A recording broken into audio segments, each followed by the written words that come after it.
రాష్ట్ర ప్రజలు బంగారం కొనుగోలును తగ్గించుకోవాలని ఈ విషయంలో ప్రధానమంత్రి నరేంద్ర మోదీ ఇస్తున్న సూచనలను అందరూ పాటించాలని చంద్రబాబు నాయుడు పిలుపునిచ్చారు. అమరావతిలోని నిడమర్రులో కిమ్స్, కేఐఎంఎస్ ఆసుపత్రి, బైసర్ స్కిల్ యూనివర్సిటీలకు ఆయన శంకుస్థాపన చేశారు. ఈ సందర్భంగా ఏర్పాటు చేసిన సభలో సీఎం పలు ఆసక్తికర వ్యాఖ్యలు చేశారు.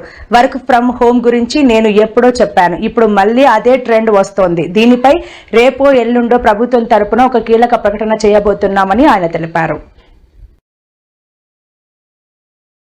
ముందుకు పోయే పరిస్థితికి వచ్చారు.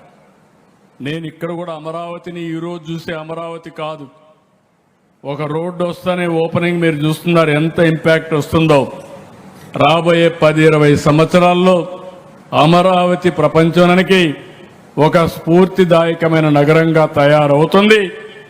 ఇప్పటి నుంచి మీ ఆలోచన విధానం కూడా మారి ఏ స్ఫూర్తి అయితే మీరు చూపించారో రేపు ఇదే స్ఫూర్తితో మీరు ముందుకు పోయి మీరు కూడా బాగుపడితే మిమ్మల్ని అందరూ కూడా అన్ని రంగాల్లో మనం ఆలోచించే సమయం వచ్చింది.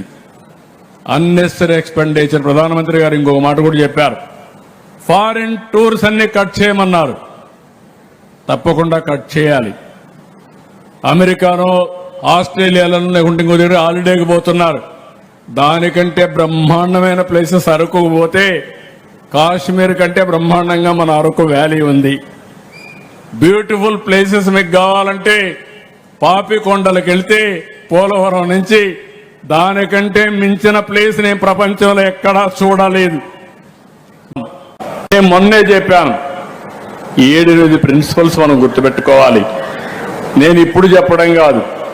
వర్క్ ఫ్రం హోమ్ అనేది ఇట్ ఈజ్ ఎ రియాలిటీ.